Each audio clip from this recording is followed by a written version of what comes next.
আজকে দশম শ্রেণীর বাংলা ব্যাকরণের কিছুটা অংশ আলোচনা করব।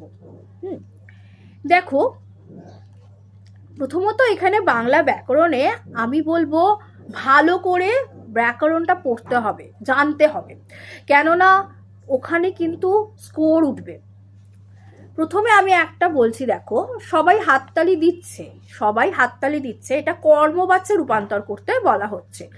কি হবে কর্মবাচ্যের রূপ? কর্মবাচ্যের রূপ হবে সবাইয়ের দ্বারা হাততালি দেওয়া হচ্ছে।